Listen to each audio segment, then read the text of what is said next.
Hello everyone, आज हामी limit fit टोलरेन्सको next इक्जाम्पलबारे हेर्छौँ। अब यो इक्जाम्पल यस प्रकार छ।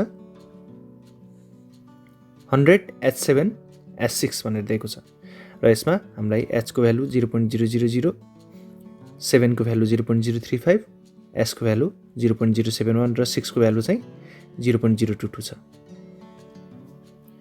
अब यसमा हाम्रो बेसिक साइज भनेको 100 हुन जान्छ। अब होलको क्याल्कुलेसनको लागि र साफ्टको क्याल्कुलेसनको लागि दुईटा ठाउँहरू छुट्याउँ।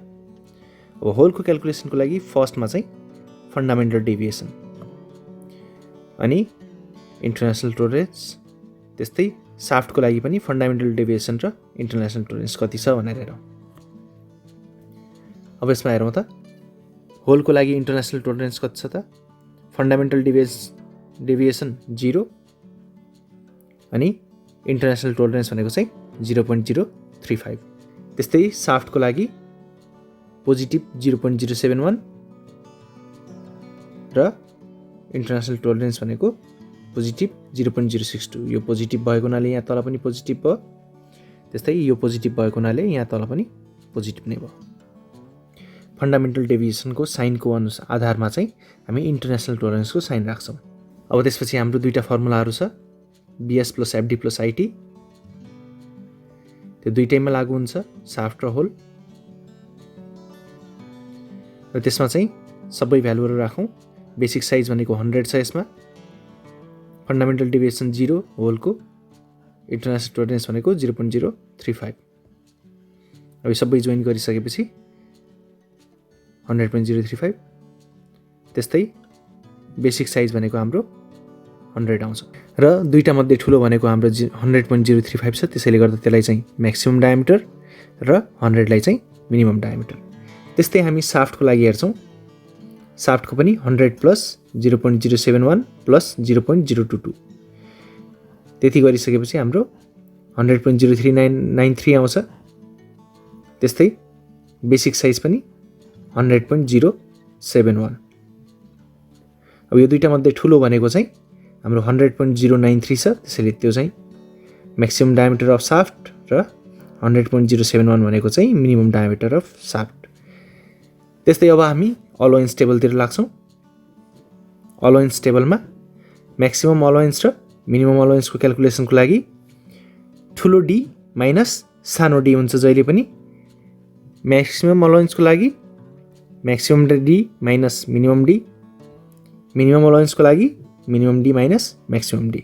अब यसमा यता क्याल्कुलेसन गरिसकेपछि D max minus D min minus 0.036 आयो। अब होलको मिनिमम डायमिटर माइनस साफ्टको म्याक्सिमम डायमिटर गर्दा चाहिँ हाम्रो माइनस 0.093 आउँछ। अब दुइटै नेगेटिभ आएको हुनाले यहाँ चाहिँ इन्टरफेरेन्स फिट हुन्छ र यो चाहिँ होल बेसिस सिस्टम भयो। किन होल बेसिस भयो त? होलको साइडतिर चाहिँ एच जता छ, जुन साइडमा छ त्यही बेसिस सिस्टम हुन्छ। अब दुइटै यता पनि नेगेटिभ र यता पनि नेगेटिभ भएको हुनाले यो चाहिँ इन्टरफेरेन्स फिट।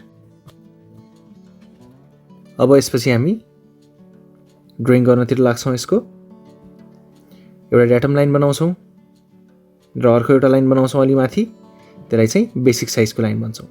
अब त्यसपछि दुईटा हामीले भर्टिकल लाइनहरू तान्छौँ। यो बेसिक साइज र ड्याटम लाइनको बिचको डिस्टेन्स चाहिँ 100 mm भन्ने एजुम गरेको मानेको है त। एक्ज्याक्टली त्यति बनाउनु पर्ने जरुरी छैन। अब यति भइसकेपछि हामीले यो ब्रेक लाइनहरू बनाउँछौँ। ब्रेक लाइन बनाइसकेपछि अब हेरौँ त यहाँ पहिला यो बेसिक साइज र ड्याटम लाइनको बिच 100 छ भनेपछि होलको म्याक्सिमम डायमिटर कति छ त 100.035 भनेपछि योभन्दा माथि नै हुने भयो। मिनिमम डायमिटर 100 भनेपछि यही लाइनमा बेसिक साइजको लाइनमा पर्ने भयो। त्यो लाइन बनाइसकेपछि हाम्रो म्याक्सिमम डायमिटर र मिनिमम डायमिटरको बिचको डिस्टेन्स भनेको टोलरेन्स जोन हुन्छ र बाँकी रहेको यो सबै चाहिँ हामीले ह्याच गर्छौँ। त्यस्तै साफ्टको लागि साफ्टको हेरौँ त म्याक्सिमम डायमिटर कति छ त 100.093 भनेपछि 035 भन्दा ठुलो हो। अनि मिनिमम डायमिटर कति छ 100.071 भनेपछि यो पनि 0.35 भन्दा ठुलो हो भनेपछि यो अलिकति माथि नै बनाउँछौँ हामीले। त्यसपछि यो 100.093 मा अब साफ्टको पार्ट चाहिँ कम्प्लिट गर्छौँ। अगाडितिरको यो च्याम्फर गरेको पार्ट बनायौँ हामीले र यहाँ पछाडितिर हामीले चाहिँ यो ब्रेक लाइन बनाउँछौँ। साफ्टको ब्रेक बनाएपछि यस्तो हुन्छ र त्यसलाई हेचिङ गर्छौँ। अब मिनिमम डायमिटर साफ्टको कति छ त 100.071 त्यो भनेको पनि योभन्दा माथि हो। भनेपछि हामीले यो क्लियरली भिजिबल हुने तरिकाले राख्नुपर्छ यसलाई र त्यसलाई चाहिँ हामीले क्रस ह्याचिङ गर्छौँ। त्यो चाहिँ साफ्टको टोलरेन्स जोन भयो। अब यति गरिसकेपछि हाम्रो लिमिट फिट टोलरेन्सको यो क्वेसन चाहिँ कम्प्लिट हुन्छ। Thank you everyone for watching. See you in the next lecture.